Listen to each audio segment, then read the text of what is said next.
This is the Voice of Early Childhood podcast.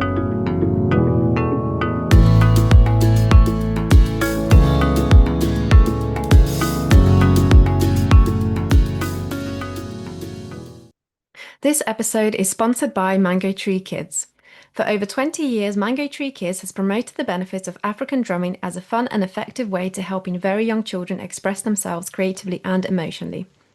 The Jolly Djembe Club workshops teach children the art of djembe drumming and rhythmic meditation through fun, engaging, simple rhythms that mimic the heartbeat, resulting in a calming and relaxing response from the children. Founder Catherine Barchi is delighted to sponsor this podcast episode on the very important topic of understanding childhood trauma. Quoting, "Coming from Ghana, I was raised understanding the power that drumming has, and how it helps us to find comfort in the rhythmic beats." This podcast episode reinforces how sessions like ours can be a very impactful part of the solution. Thank you very much to Mangotree Kids for sponsoring this episode. You can find out more about them at www.mangotreekids.com. The link is also in this episode description. A big hello to the Voice of Early Childhood community. I'm the founder, Angelica Salinska, and I have a very special announcement for you all. Our 2026 conference page is all launched and ready for you. We have launched the tickets early to give everyone plenty of time to plan and book. So our conference is on the 7th of March 2026 in Nottingham. We listened to your feedback and we have the speakers back again that you are blown away by and wanted to hear more from. We have Matt Baller returning and sharing his insightful work and practice around promoting children's mental health. And of course, Olivia Corbin-Phillip coming back again, this time bringing books to life. We also have our long-awaited guest, Cheryl Warren, joining us to discuss her area of expertise on neurodiversity. We will be sharing the remaining speakers soon, so keep an eye out on the conference page. You can find the link in this episode description. Tickets are already selling, so don't miss out and grab yours. I look forward to welcoming you all. Hello, everyone. Welcome to the Voice of Early Childhood podcast. Today, I have with me Mary Hewitt, who is an educator, speaker, writer, and consultant specializing in the well-being of children and educators. So thank you very much, Mary, for joining the podcast. It's brilliant to have you on. Thank you for having me. And Mary's actually based in Ontario, Canada. So it's actually 9 a.m. for Mary right now and 2 p.m. for me in the UK. So it's different time zones, but it's great to be having on people from all over the world and sharing practices and knowledge and experiences. So today we are talking all about understanding the impact of childhood trauma and how to develop trauma-informed practices in early childhood education. And a lot of this discussion will involve unpicking, as I said, trauma and adverse childhood experiences, ACEs or ACEs as some people call them. So this is like a bit of a warning to all those listening and watching that this can be quite a heavy topic, as some of you can imagine. For some people, may be quite unpleasant. So please do listen in your own time and at your own pace, and do take a look at our further resources and support section in the article for this podcast episode, which you'll find in this episode description. So, Mary, as you say in your article, let's begin by understanding trauma itself. So, what is trauma? Yeah. That's a big question, and there's a couple of layers to that. So, if we rewind the clock, even just a couple of decades, the way trauma was sort of understood is that it's primarily things like physical abuse, sexual abuse, neglect. If you have a parent, childhood trauma in particular, we're talking about if you have a parent who's been incarcerated or a parent that struggles with chronic mental illness, so there's all of those pieces. There were about 10, even just a couple decades ago, 10 different types of experiences children could have in their early life that would be considered traumatic. But fast forward a little bit, Angelica, and we're when we look at it, what the research is saying today, it's actually much more nuanced than that, and it's much broader than that. So yes, those experiences are, I think, what most researchers would agree as universally traumatic for a young child. But there are also lots of other experiences that children can have that can be traumatic to their systems. And so, Dr. Bessel van der Kolk, for example, one of the leaders in the world of childhood trauma, would say it's any experience that completely overwhelms a child's system.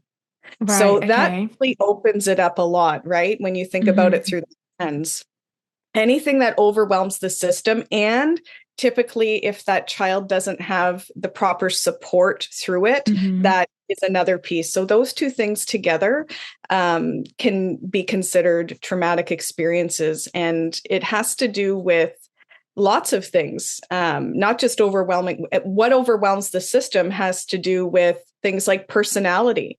It has to do with prior experiences, right? So do you already have a trauma history? Then something Mm-hmm. else would be more traumatic based on that. So we have these sort of very sort of mainstream things that we think about as traumatic experiences, but we're learning as time goes on that it's more subjective, is what I'm saying, and Mm-hmm. more individual. So it's just keeping in mind those two pieces, that it can be much more specific to the individual.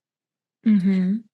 The other piece that I like to mention too, that sometimes gets confused in the language that we use around trauma, is that trauma is not the thing that happened. Trauma is what happened to you as a result of the experience, right? Abuse, for example, is a traumatic experience, but the trauma itself is the wound that lives on within the child as a result. That's the trauma. So that's the Mm-hmm. traumatic event over there. But the trauma is the thing I carry out of that experience with me and starts to shape my health and different things like that, which I'm sure we'll touch on later. Hmm. Right, yeah, and that makes sense when you've just said that all of these experiences are very subjective, and then how they impact individuals. Again, that's very subjective. So yes, that makes sense that there's that separation between the event and then how that then manifests, I guess, right? Yes. Hmm. Yes. Yeah, absolutely. Yeah, the wound that's left behind that really shapes the individual from there. Yeah. Hmm. So, I guess let's have a little talk about what are some of the ways in which these traumas might show up in children's lives, and so perhaps through their behaviors. How do they affect children? How do these kind of wounds, I guess, how do they present themselves? And potentially, we might be able to kind of hear some more typical behaviors, I guess, that we may then think, oh, actually, yes, I can really relate to this maybe personally, or I've seen children with such behaviors, and potentially there's an explanation there. Mm, yeah. Yeah, that's a really key piece, is understanding what can this look like. And I just want to precursor this with, not everything I'm going to sort of describe is always, connected to a traumatic Mm-hmm. experience for a child, but often it can manifest this way. So when a child experiences trauma, one of the things I like to start with on this piece, to understand the nuances of this, is that when a child experiences trauma, the thing that happens on a psychological level is they trade their ability to connect with people with protection. They trade connection for protection. Right. So, we're born, we come into this world, we are wired for connection, right? We're wired for those relationships, to build those bonds. We're okay with being Mm-hmm. vulnerable. But when a child experiences a traumatic event, and they're walking around with these trauma wounds, what happens is they go, you know what? I can't be in this connection space anymore because I don't feel safe. And Mm-hmm. so they trade connection for protection. And the way I describe it is, it's almost as if they're putting on that old medieval armor, right? If you need a visual of it, it's like Mm-hmm. it's like this barrier between you and them. Mm-hmm. So the thing that becomes extra, extra important for a child who's experienced a traumatic event is to understand that they are often living in a state of protection. That's the first Mm-hmm. piece. And so when we think about how this looks in the classroom, what I hope educators come to see is that the way children will behave, it's often framed as behaviors, but what's happening is the child is going to show up in the classroom with behaviors that make them feel safe. So if my number one concern is to protect myself, all of those behaviors that you're seeing have one function. The adaptive function of that behavior is, this is what I need to do in this moment to feel safe. Mm-hmm. And that typically manifests two different ways. And I know educators will probably have some different scenarios come to mind as I mention this. So it can come out as dissociation, right? So that child that completely shuts down, right? I remember when I was teaching kindergarten, and I had a little gal that when she was overwhelmed, she would go into like a little turtle on the floor and Yeah. completely tuck her head in and sort of curl right up in a ball. And she was unresponsive. Right? Mm-hmm. That's dissociation. So that shutting down, that avoidance, that walking away, that as if they can't hear you, those kinds of, quote unquote behaviors. Mm-hmm. That's them saying, this is what I'm doing to feel safe in this moment, is Mm-hmm. completely disconnecting from this situation, from this moment. That's what makes me feel safe. So that is sort of one kind of primary manifestation. The other one, Angelica, is the arousal response. And so Okay. that is the behavior where the child goes into that fight or flight mode, right? We see Mm-hmm. children taking off, running away, or we have the child that can get into that aggressive state, right? Mm-hmm. And become somewhat confrontational. So those are sort of the two streams that we see come out of trauma.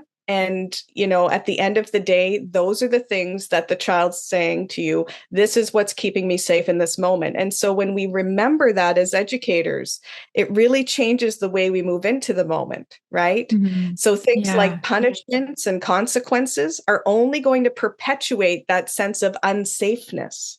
Mm-hmm. Right. So it's remembering that this child is doing this thing because they do not feel safe right now. So how do I move into this moment and make safety my number one priority for this child? Right. Mm. Yeah. Yes, yeah. And I think that's something that we can really unpick a little bit further later on. It's just, I'm going to note it down so we don't forget. I think I've Yeah. kind of got it there anyway in terms of how do we respond in the best way. Yeah. But yeah, making safety our response. I really want to come back to that. But I just wanted to also go back to, I know right at the beginning you mentioned like 10 years ago, there were kind of almost like these 10 different types of experiences considered as traumatic. And now it's a lot more subjective, you said. So my mind is just going back to that of what I'm just imagining some of these children like curling up and, as you say, kind of shutting down and disconnecting because actually there might be things going on around them that they've experienced and in this traumatic event, so they're kind of really trying to almost hide away from that and protect themselves physically, maybe even as well as kind of emotionally. So I guess this is the more kind of unpleasant side of things. What kind of experiences might be classed, maybe not even classed is the right word, which experiences could be traumatic for children, and then they'll play out in these kinds of, as you said, behaviors later on? I know you said that a lot of them are subjective, and the usual ones that we kind of might commonly know as, kind of sexual abuse and physical abuse.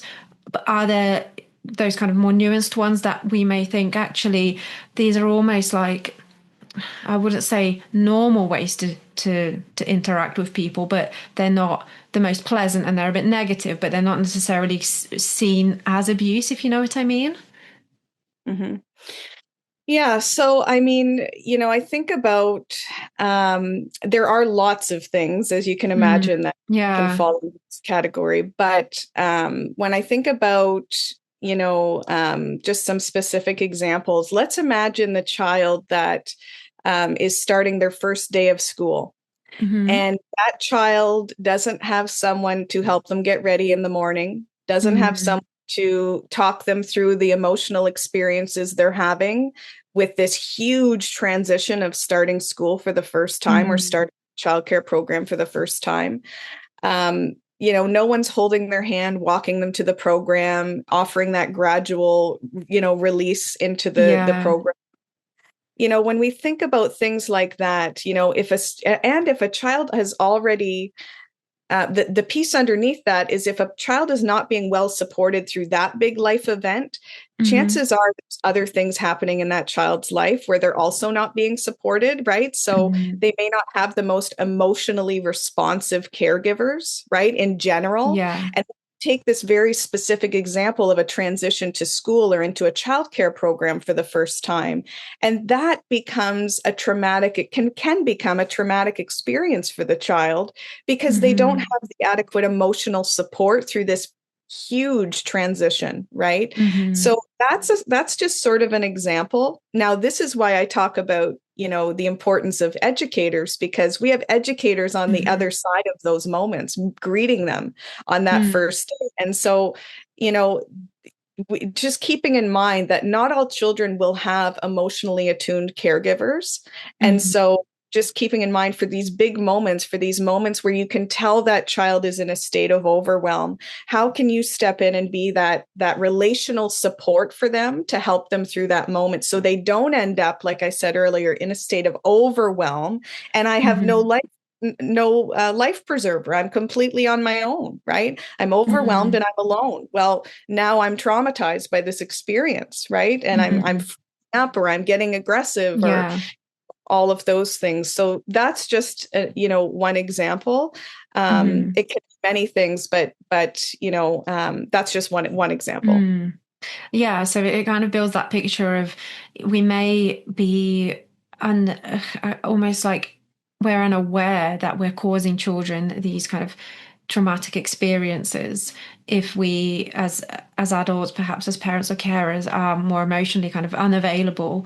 And I guess, to be honest, that is kind of almost like a form of neglect there, because it's emotional neglect anyway. So I guess we can kind of see, like you said, the bigger picture there, and maybe everything's playing out. And this does this then, just so kind of we have the understanding of, I guess, terminology with understanding childhood trauma and adverse childhood experiences, and the example that you just gave as well, is that an example of an adverse childhood experience? Or do we, what's kind of the definition of ACEs and trauma, and do we need to unpick that a little bit further? So the ACEs acronym, Adverse Childhood Experiences, I believe it Hmm. really originated with a fundamental study that came out Hmm. in, I believe it was the 1990s, so a couple of decades ago. But it was called the ACEs Too High study, and Hmm. it studied what they called adverse childhood experiences, which was just another way for them at that time to say childhood trauma, right? Mm.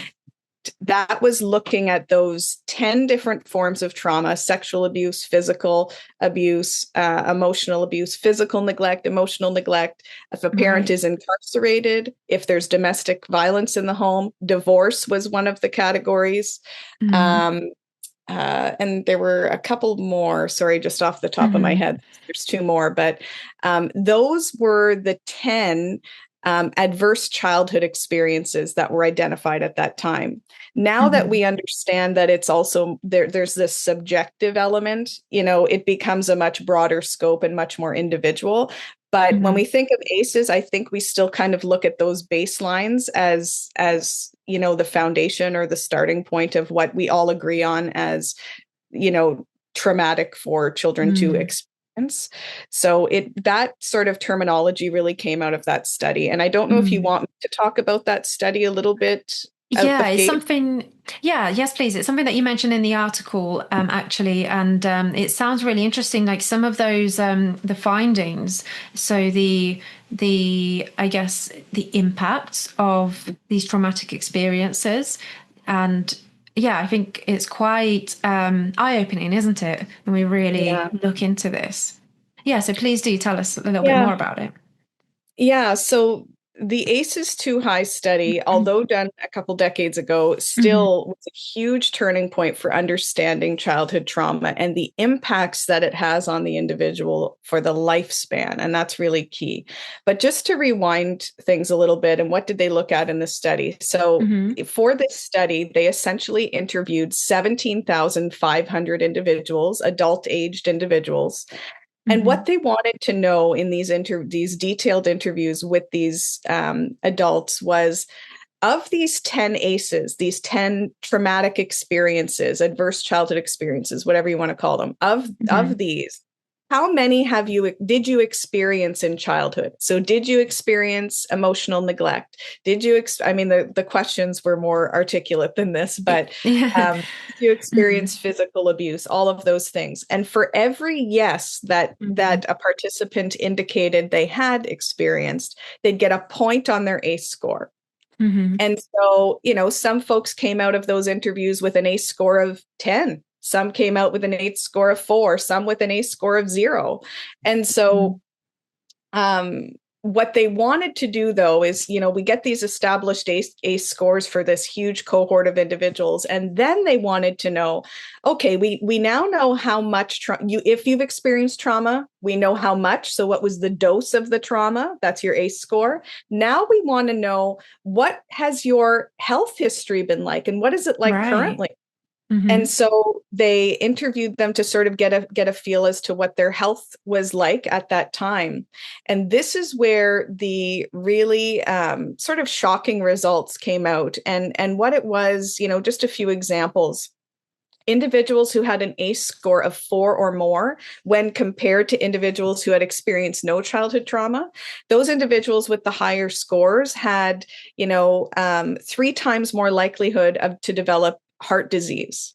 They Wow. had 12 and a half times more likelihood to experience suicidality, much higher Oh. triplicate rates of depression and COPD and all of these different Mm. diseases. And so, And that's um, with a score of 4, you said, four right? or higher. Or Yeah. higher, yeah. And wow, okay. That's Yeah. very So, significant. Yeah, all these physical effects on the body and the brain.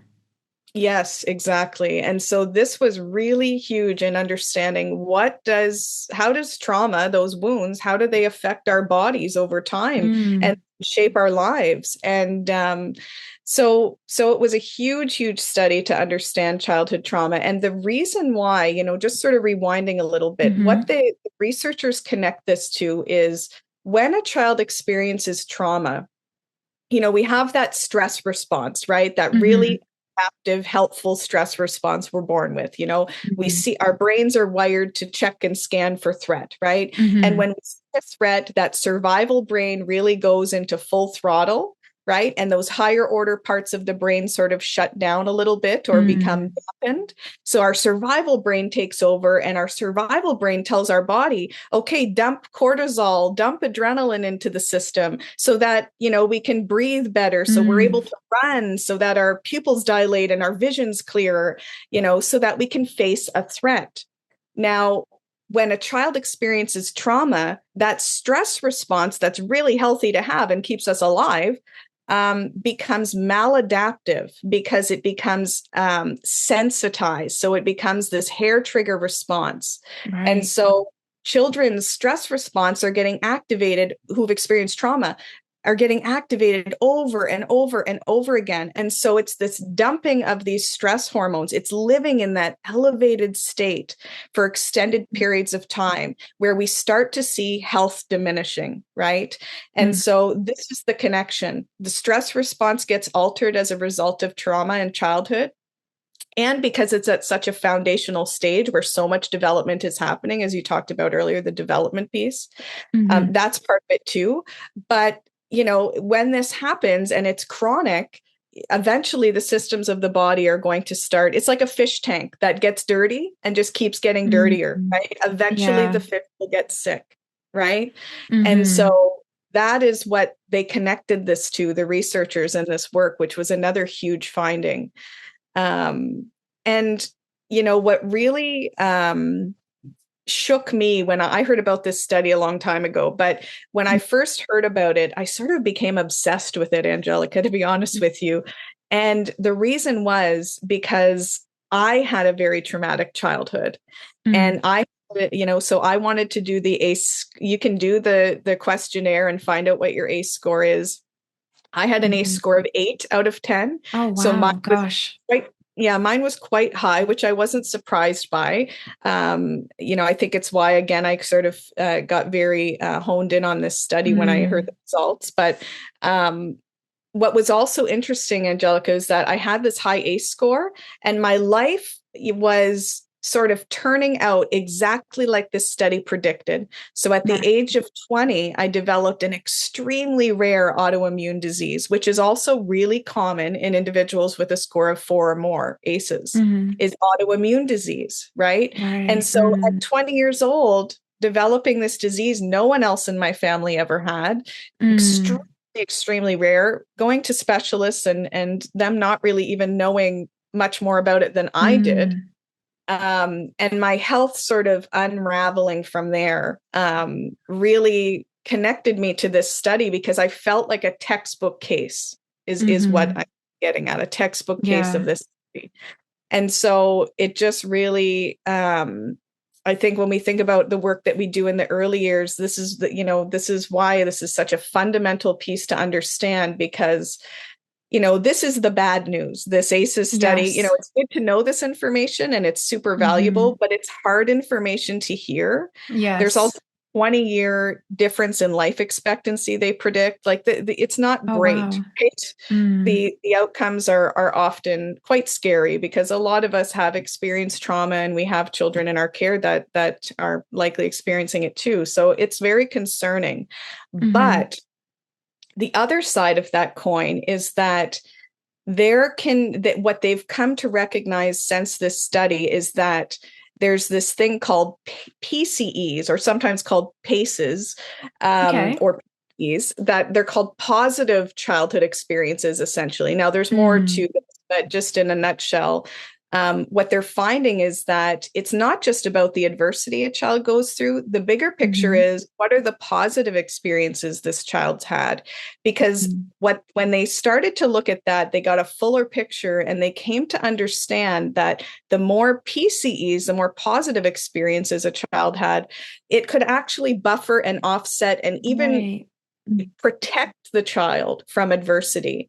And some Mm. studies are even saying, one of the PCEs is strong relational health, right? That ability to have Mm. strong, having these supportive relationships, maybe in childcare, maybe a Yes, of course. mother, that kind of thing. And what they're saying is some studies are saying relational health is actually more predictive than adversity. So there's Mm. hope too. There's real hope Mhm. too in the PCEs. And this is also really relevant to me because a few years ago, I really started doing some deep recovery from my trauma. And I Mhm. started really reshaping my life to create a healthier life for myself Mhm. on many fronts, surrounding myself with positive people, getting my childhood trauma sort of, looked at through therapy and things like that. Mhm. And this disease this autoimmune disease that I have, one of the symptoms of it, Angelica, is it leaves lesions on your body, and the Okay. lesions are supposed to be permanent. When I Mhm. started getting treatment for my childhood trauma, therapy, I mean, and started making these positive changes, these lesions started disappearing. And Oh, now the wow. research would tell you that's impossible with this disease. Mhm. They're supposed to be permanent. And Mm. so, I'm probably about 85% of them are gone now. And I lived with those for 16 years. So just Wow. since healing, Yeah. in a matter of just 2 or 3 years, about 85% of those lesions are gone. And so Mhm. this is the hope, right? There's real hope Mm. in and there's real validity. I feel like I've lived both sides of this Yeah. coin, right? And so there's real power in these positive experiences too. Mm. And I guess when thank like when you talk about this, it kind of it Thank you for sharing this, firstly. I feel like I'm kind of lost for words. I've got so much I want to say. Yeah, thank you for sharing that, because it is difficult to share that. And I know it's important for you because this is kind of the work that you do. So, yeah, thank you. And even I kind of felt quite, emotional hearing that. And you are that lived experience, as you say, even the professionals were saying actually they should be permanent, the lesions. And Hmm. it just shows that, these, as you say, these positive experiences, they can be positive childhood experiences that then buffer away from the ACEs and traumas, but also in adulthood, that's possible too, which is the biggest kind of, hope that we have, because I'm sure a lot of people listening would also be reflecting on perhaps themselves and not just the children they work with, or perhaps other adults or young adults that they know, and thinking, oh my goodness, all of these things that we're talking about, such heavy impacts of trauma that will really heavily impact people's lives day to day, people's futures. But we can't do anything about it now because these things are in the past and in childhood. But actually, you can, and we can almost kind of start to then, as educators working with children, break that cycle as well. So then we don't have to start dealing with these issues as adults and fixing them, even though there's that hope and that possibility. We don't have to then be fixing them as adults, because we would have almost like healed the children who may have already been experiencing some of these traumas. And that's the bit that I really loved reading at the start of your actual article, actually, when you say there is hope. Early positive relationships and experiences with informed educators have the power to protect, buffer, and even reverse the devastating impacts of childhood trauma. So, yeah, that's definitely that line that really stood out to me. So I'm glad you really expanded on that right now. And of course, like, we need to talk a little bit more about how do we do this. And I just wanted to clarify when you said so there's the stress response gets activated over and over again, you mentioned. And so children and I guess adults as well, anyone, with these experiences are living in this elevated state for long periods of time. So does that mean when there's someone experiences stress, let's say a child experiences stress in an early year setting of some sort, be it perhaps another child has taken their toy, and or something like that, and they have just become really stressed. Does that stress, is it elevated more than another child's would be if they, this child who may have experienced traumatic events, their stress is a lot higher, so then they react to things in ways which we may think, why is this child reacting in this way? It's almost like, in quotations, not normal, or the reaction doesn't kind of fit the situation. Is that the kind of things that we see? Yeah, so a few things on that piece. So one of the things I'd go back to there is, because sometimes we see this in the classroom where it's Mm-hmm. like everything's calm and then all of a Mm-hmm. sudden there's a huge upheaval, Yes. right? And it Mm-hmm. feels like almost out of nowhere, or that Yeah, exactly. the precursor is so vague to see, and so we're left Mm-hmm. going, what happened? And so when we think about children who've experienced trauma, and the other thing with childhood trauma, I'll just say this as a side note, is it's often happened, it's often happening in the home, right? It's often not Mm-hmm. always, but it's often either um, inflicted by a primary caregiver, or the child is not protected by that primary caregiver. Right. And both Yes. of those things are traumatic, right? So we have these children then that, are experiencing these things at home, and are coming in with, this protection on. They're just constantly focused Mm-hmm. on safety. Right. And the piece around why does it go from 0 to 100 so quick goes back to the stress response being on high alert, right? So Mm-hmm. if I'm a child who has a relatively stable, calm, secure environment at home, my cortex is going to be online, my emotional brain's online, and I'm calm, I'm centered. So it's going to take quite a bit for me to get to that just living in my survival brain and in that threatened state. It's going to take Mm-hmm. more than for that child who's perhaps coming from a situation where they are already, up here, and they Yeah. don't have the cortex fully online. The emotional brain is also subdued, and they're living from that survival state. So it's that hair trigger sensitized, right? It's Mm-hmm. like this fresh wound that if you touch it just a little bit, it hurts, Mm-hmm. right? And so that is, I think, one of the main reasons we see children who've experienced trauma in particular going from 0 to 100 so quickly, is that their brain is already probably living quite a bit in that stressed state. And so it really doesn't take much more to tip the scales, is what I'm saying. Yeah. Mm-hmm. So that can be a big piece of the puzzle. Mm-hmm. And sometimes, we talk a lot in childhood trauma, and, we talk a lot about that arousal, fight or flight state. But it also, we think about those big arousal moments, right? Those big Mm-hmm. disruptive moments. But it also is that child, watch for that child who completely shuts down, or that child who is a real people pleaser, that Mm-hmm. child who is, sort of walking on eggshells. Watch for that child too, because those are forms of a trauma response as well. Is this shutting down or this fawning response where I'm just going to make sure everybody around me Mm. is happy so nobody gets upset and explodes and triggers that Yeah. trauma stress response. So it can be both. It can be the child who's very overtly showing us signs, but it can also be that child who covertly is showing us signs as well. So we kind of have to watch for both of those things.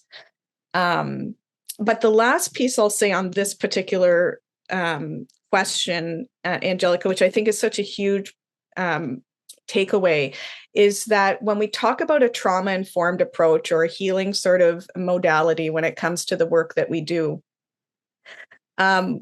we're not talking about identifying children, right? So we're not going into the Mm-hmm. classroom and going, there's that child, they're showing signs of trauma, so they must be traumatized. It's Mm-hmm. actually more of, it's not a flashlight where we're honing in on one child, it's a floodlight where we're just, our Right. approach and our practices are trauma informed. So the way we move into our work benefits all children, Mm-hmm. Yeah. and especially benefits those children who may be traumatized. And the reality is, you will probably not know which children are experiencing trauma, right? Mm-hmm. I Yeah. think that also is not talked about enough either, is that you really won't know. So there's going to be a Mm-hmm. lot of children in your care that there will be no clear indication, and we certainly can't jump to diagnosing or Mm-hmm. obviously if there's overt signs, and we know we have a duty to report those things. But Mm-hmm. this trauma informed approach, or that healing modality, that healing approach, is about the floodlight and the work that we do, moving into it with the understanding that there are key practices that we can put into place and key understandings that we must have to ensure that our work serves all the children, but will especially, be impactful for those children who are vulnerable.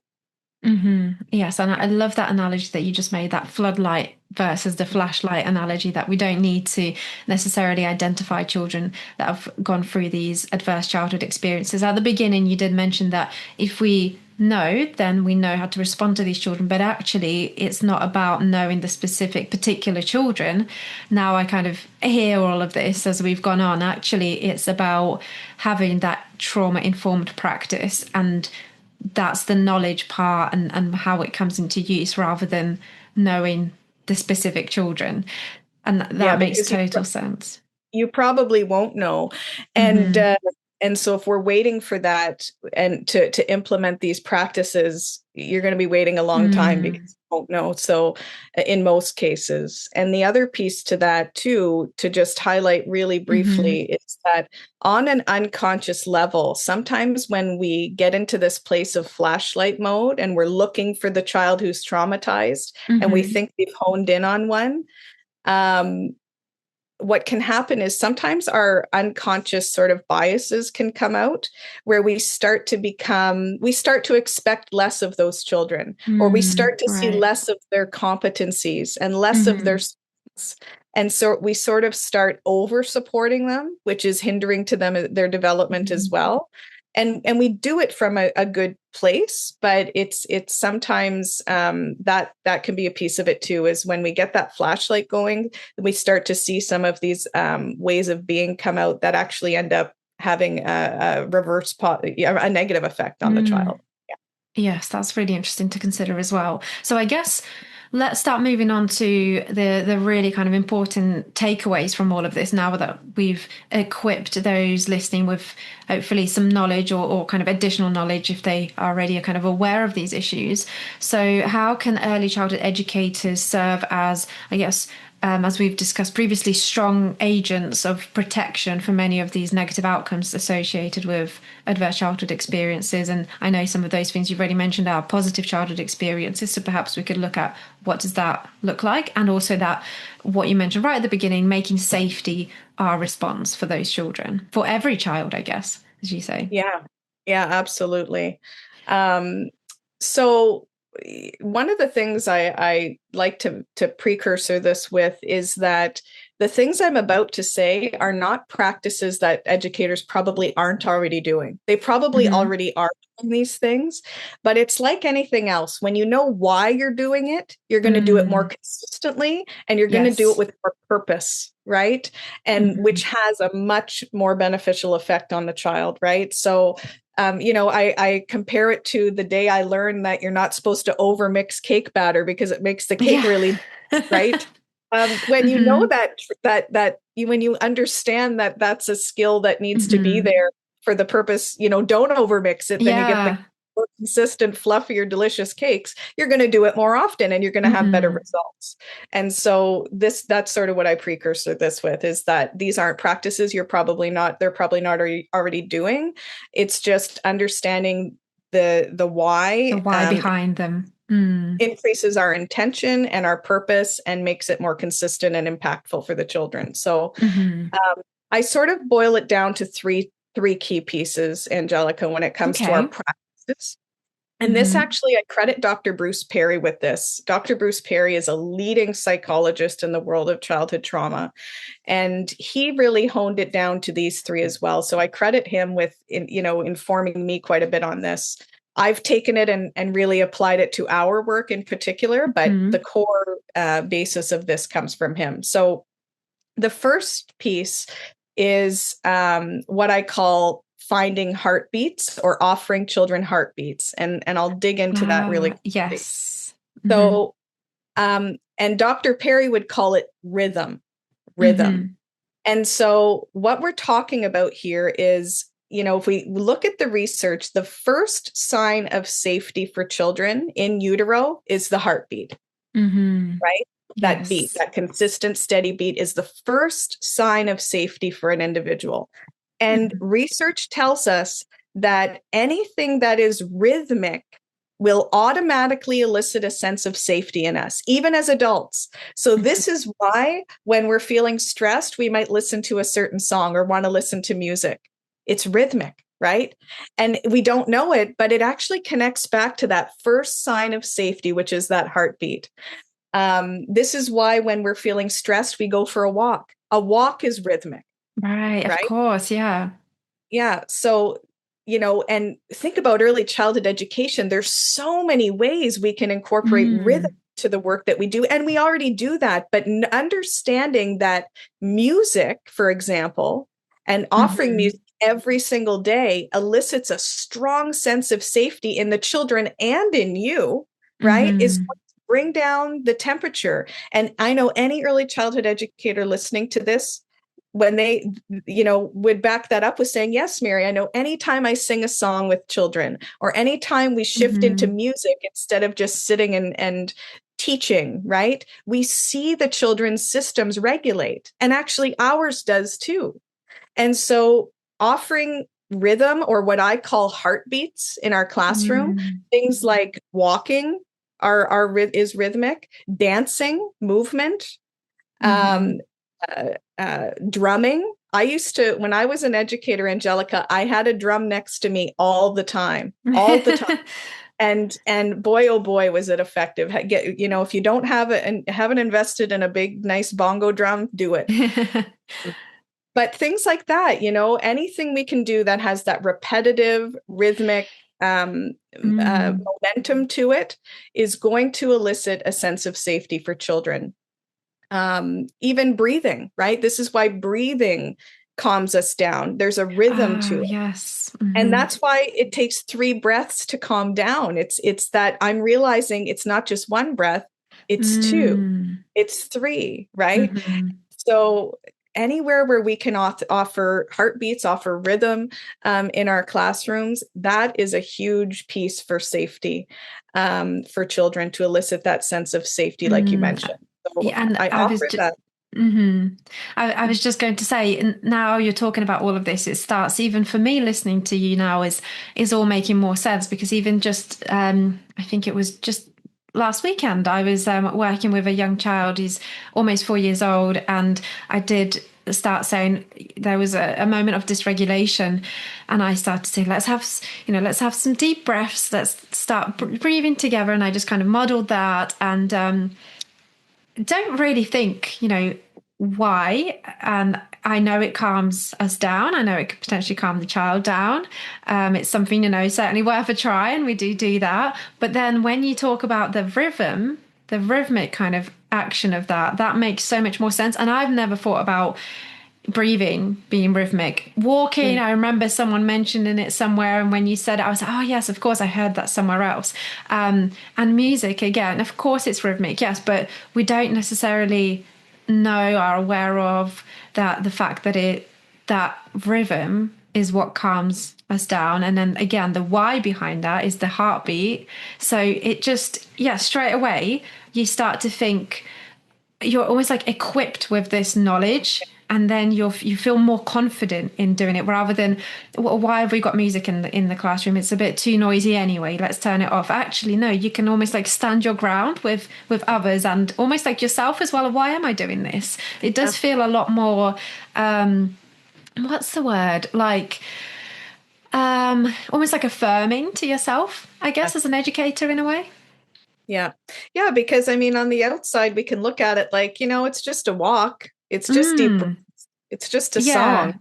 But watch what happens in you and with the children when you do that. It has a significant impact. And there's real research as to why.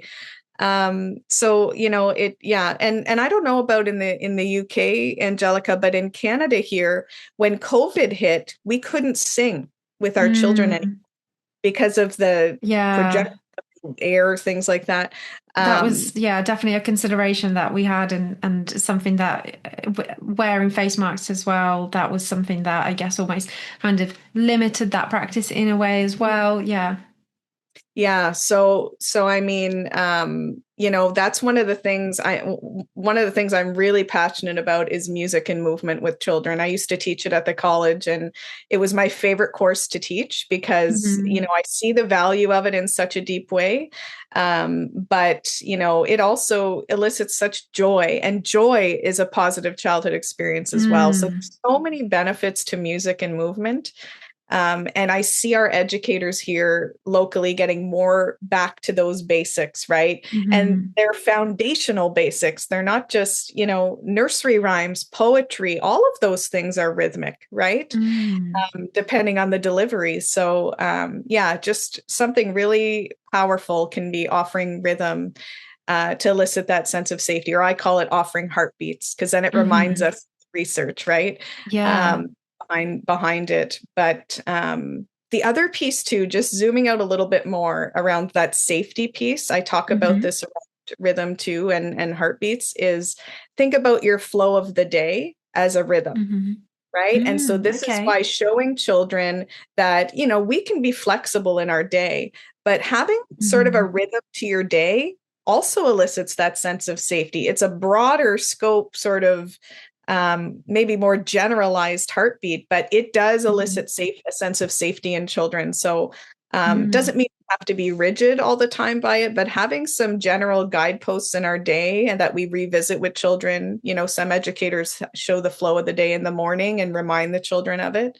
That can be something that offers up that safety as well. And Because what they what know. yeah, I go was ahead. just going to say they know what to expect. They know what's coming. There is that kind of sense of safety when they're aware what's happening, because sometimes these traumatic experiences could have been around, instances where there were things that were sprung on children, or the things that they were not aware what's happening, and things that were kind of sudden.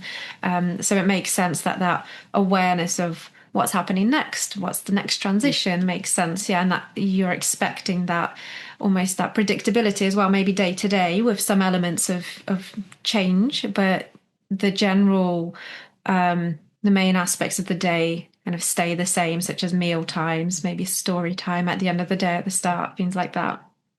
Yeah, there are these rituals that we can build Mm-hmm. in that remind children that they can have some understanding of what the day will look like, which makes everyone Mm-hmm. feel safe, right? When we have a Yeah. bit of context. Yeah, so those are some different pieces around offering children, I call them heartbeats, in our work.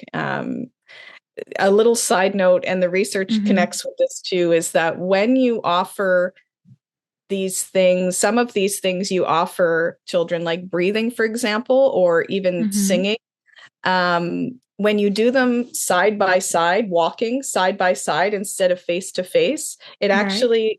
it actually makes the sense of safety stronger. This Mm. is why, when any adult that has a child who's in their teens, right, and they're driving in the Mm-hmm. car, they go for a Yeah. walk, and they Mm. notice when I'm not face to face with my teen, Yeah.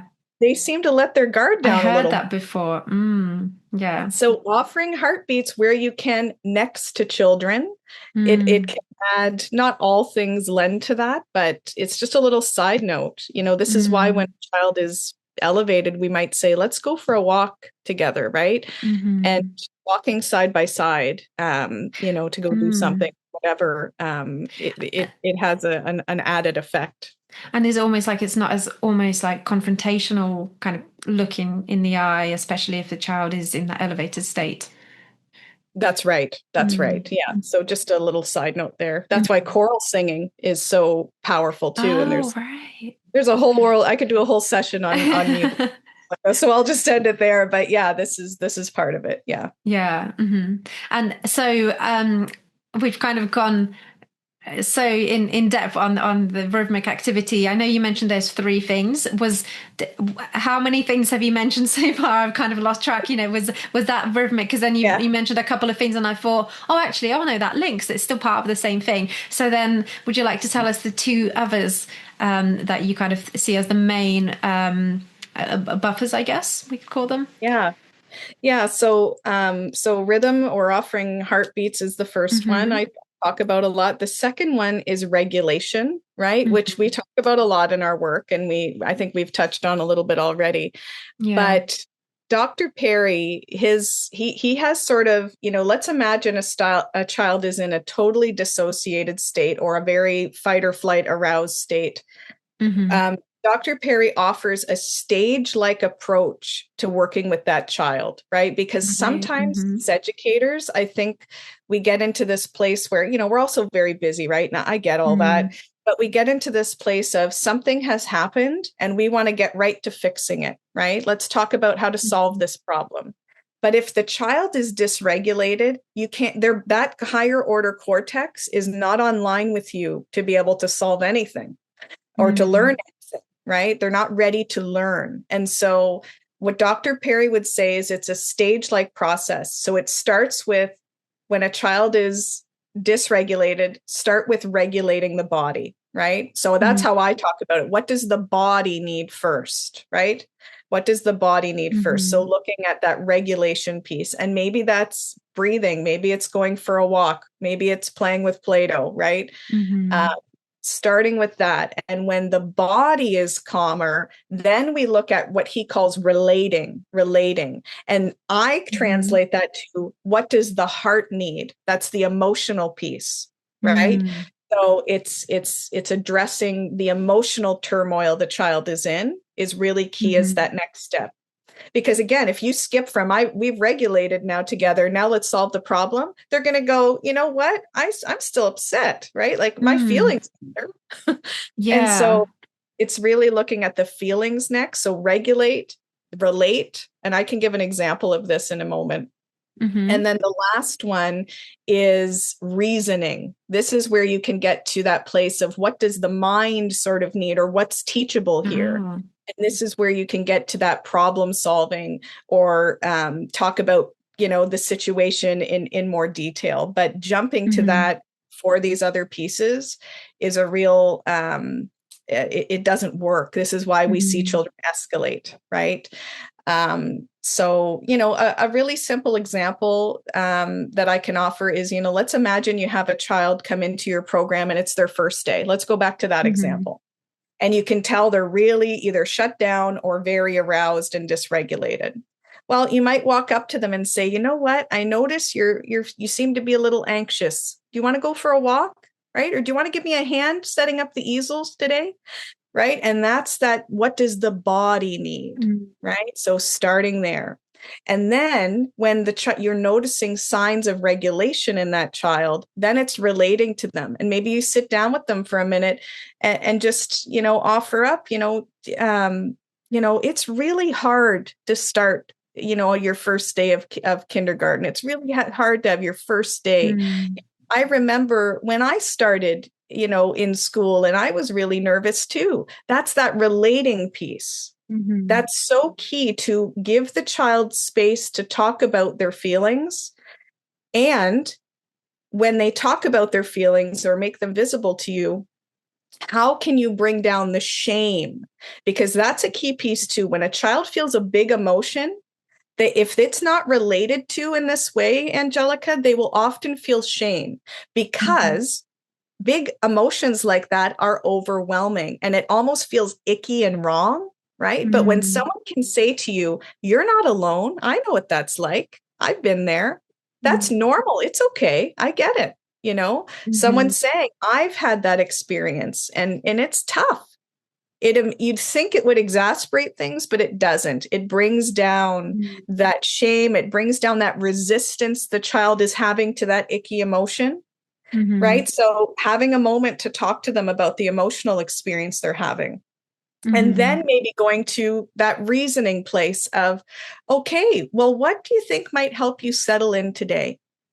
And they might Hmm. say, I've got my stuffy in my back cubby, or I've got my blanket, or, can I hold your hand today? Whatever. Let's Hmm. start talking about some ways that we can, think about helping you settle in today. Right. But Mm. imagine that dysregulated child and you just go up to them and say, how can we fix this? Yeah. Right. And they're either completely shut down or completely overwhelmed. You're not going to get Hmm. anywhere. You're just actually adding to the load that they already have. Mm. So I know this Yeah. sounds like an exhaustive process, but it actually can Mm. be as quick as a few minutes. Right. Hmm. Yeah, and I can really see this playing out with both adults and children actually when we mean well and we think I Mhm. want to make sure that you're okay as soon as possible, and we bring them their favorite toy or whatever it might be. Or with adults, we tend to problem solve, and that's completely not what they need in that moment. So yeah, it really is in tapping into all the, as you mentioned, the three R's of regulate, relate, reason, and then that reason, that's that key to leave that to last. Mhm. I've not heard of it in this way before, of the regulate, the kind of being what the body needs, and then relate. I feel like the regulate and relate has always come together with all of the knowledge that I've heard around self and co-regulation before. It's all very much intertwined always, which makes sense. But I feel like splitting it up like that is really useful, because we are often potentially providing that physical regulation for children, supporting them with that, but we also start talking to them, and maybe that's when it kind of goes a little bit wrong for some children, because they're not quite ready to then have that relate. aspect quite yet. So yeah, this is really kind of breaking it down a lot more than what we normally hear in the training events and things like that around, yeah, traumatic kind of experiences. So thank you for really breaking it down. I think that's so useful. We can really take that away to practice. Yeah, I mean, it goes back to the brain science, right? Of you have Mm. the survival brain that's getting all the energy. So that's your Hmm. body, right? That's what's Yeah, your that body makes going sense. through. And then the next sort of brain or part of the brain is the Mm. emotional brain, right? So Hmm. then how do we meet up with that enough to open the floodgates to the cortex that's going to Mm. offer the learning, right? The ability to learn. So it does go back to that. But you're right. Sometimes we go into it going, let's talk about feelings right away. Yes. I think that when you think about it through the lens of what does the body need first, Hmm. it offers you a little more space to slow down, right? Mm. And not get to the conversation right away, right? Because when we Yeah. start with the emotion piece, we've already started down the route of conversation and reasoning. So, it's just, I think it offers us a step back, and it's a really Hmm. powerful step back that can yield some much better results. So Mm. that's the second one, is the regulation. So we have the rhythm offering Hmm. beats. We have the regulation, which is looking at what does the body need, the heart need, and then the mind, right? The learning. Hmm. The last sort of key approach, I guess, is relationship. Dr. Perry So, would say it's mm, relationship. I was going to say again, it sounds like three R's again. Yeah, yeah. For Yeah. him, it's 3 hours again. Yeah. Yeah. I frame it again. I take these things and I try to really apply them to our work, right? And so when I look at the relationship, I've studied how he approaches the relationship piece. Here's what I break it down to for educators. I call them little big moments. Hmm. And really, it goes back to these moments that are everyday moments, might seem like small moments, but yield a big impact on the child, right? Mm. For everyday moments. These are not monumental. Sometimes I hear educators say, I feel like I have to be a psychologist. I feel like I have to be a therapist these days.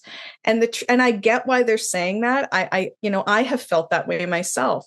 But the truth is, real healing for trauma and things like that often doesn't happen through just direct therapies. The most impactful approach, even psychologists will tell you, is relationship. If you Mm. can, it's in relationship that people heal from trauma, right? Mm. So this is why I Yeah. say not about being a therapist. It's about understanding the power of your relationship with that child. And it Right. really is everyday moments. So I call them little big moments because they're little everyday sort of things, but they yield a Hmm. big impact. And so let's talk about some examples of that. Hmm. I relate it to my life, Angelica. Hmm. I had a turbulent childhood, as I mentioned, but I had these little big moments along the way where three things happened in those moments. I felt seen, I felt heard, and I felt like I mattered. And Hmm. that's what's inside those little big moments. And so even today, I remember some of these things, and they make me Hmm. feel stronger about myself and really still feed my self-worth. So little things like I remember my bus driver every morning greeting me with just such exuberance. And she had a little nickname for me. And she used to call me Toodles, and she'd be so excited to see me. And oh my gosh, I mean, it makes me emotional to talk about it today. And Mm. so that's a little big moment. She doesn't know, it probably doesn't know the impact that was having for a child like me who felt very unseen, Yeah. unheard, unworthy. And so that's a little big moment. Another one might be, I remember when I started at a new school and the principal greeted me in the hallways. I think he had only met me once or twice, but he used my name. And I remember thinking, Mm. you remember my name? Wow. And Mm. it's those small things. It's a wink Yeah. from across the room. It's a nod. It's a smile. It's these small things. I remember my aunt, she used to make chocolate every Easter for all the kids in the family. And I remember her handing me my chocolates at Easter, and she said, Mary, I made yours mostly white chocolate because I know that's your favorite. Oh. That was so huge to me. Mm-hmm. Right? It's these small things that tell a child, I see you, I hear you, Yeah. and really matter in this world. Mm. And as I say these things, I hope people listening are going, wait a minute, I had some of those moments. And I Mm-hmm. want to really reflect on those things and think about what power is behind those moments. And maybe you got Mm. it from a parent, maybe it was from a bus driver, maybe it was from a crossing guard, maybe it was from an educator. Maybe it was the clerk at the grocery store. It can be, this is what I'm saying. It's woven into the fabric of our day. We have Mm-hmm. these opportunities all throughout the day. And so as educators, we don't have to be therapists. Um, we really just have to think about, how can I ensure that the work that I do reminds a child that they're worthy, that they Yeah. matter. That's important for a child to walk through childhood with, understanding that they are seen and that they do take up space in this world in a positive way. Mm-hmm. Um, so yeah, that's the last one, are these little big Mm-hmm. moments, being mindful of those things. And I know, again, educators are already doing those things, Mm-hmm. but to understand, I mean, I'm 3 decades later, Angelica, and I still remember Mm. those things and they impact Yeah. me. Right? This is real, the effects of these things. It's huge. And Yeah. all they are really is small acts of kindness, aren't they? Yes. And as Yes. you That's say, right. have such big lasting impacts on children and adults. Yeah. Mm. Yeah, absolutely. So, yeah, and one of the things that I think is the one of the biggest things I can offer educators is this piece of really understanding the impact that they can make, and understanding what children who've experienced trauma are up against. Because I Mm. think when you see both sides of that coin, it really reminds you of why you are there in that classroom, and Mm-hmm. the impact that you can truly make on the child Mm-hmm. Yeah, and the I love trajectory of that. their life. Mm-hmm. Yeah, Yeah. it's huge. The jobs of educators is, well, we've got such huge responsibility, but the impact that we can make is huge and so long lasting and so memorable as well. I think it's great that we kind of ended on such a positive note. I was actually going to say, of course, firstly, thank you very much, Mary, for sharing this space with myself and all of the listeners, particularly on such a challenging topic around childhood trauma. And thank you for sharing your own experiences too. And for providing us with hope. So this has actually felt like a lot more of a positive conversation than I kind of mentioned at the beginning. It can be really challenging, and it has been. Listening to different kind of ways that children may experience trauma, and then the impacts as well. But there's so many positive actions that we can take as educators, as adults working with children, being with children in any capacity to really buffer those traumas. And you've really shared some great examples there. And I know in your article there's a lot as well there. So I would say to all of our listeners, do have a look at Mary's article that's available on our website. So the link is in this episode description, and it is very informative and really breaks down the complex knowledge really well, even which is kind of very neuroscientifically based as well. And that's really nicely broken down. So thank you for that, Mary. No, I'm glad that I'm glad it is relevant and useful for what we're doing here. Mm-hmm. Um, yeah, and also too, this is a topic that um, I'm very passionate about, as I'm sure you're Mm, sensing in my voice and the way that I talk about definitely. it. But more than that, it touches me on a very personal level, and it's Mm, part of my background. So I've spent a lot of time studying this as well. So any organization or any program that is looking at really delving into trauma informed care or healing care, I love to do that work. So reach out to me anytime. That's part of what I do now, is that public mhm. speaking consulting for organizations and programs, centers to shift towards this sort of floodlight wider Mm. perspective. Yeah. Yeah. And when we do on the Voice of Early Childhood, we do have a lot of listeners internationally. And I even mentioned to you, Mary, before we started recording that we do have quite a few listeners in Canada as well, and America and across the whole world. But it would be fantastic if one day you could come to the UK and the educators here and maybe even join the Voice of Early Childhood conference as well. So maybe one day we'll see you in person. Hey, That I'm would be I'm up good. for it. I love being with early childhood educators are my people, so that's where I like to be. Anywhere they are. Fantastic. So, again, anyone listening and really interested in Mary's work, on the article, like I said, the link is in the episode description. On the article, there's a button where you can inquire about Mary's work, and we'll pass that on to Mary. So, yeah, you can always reach out through that way.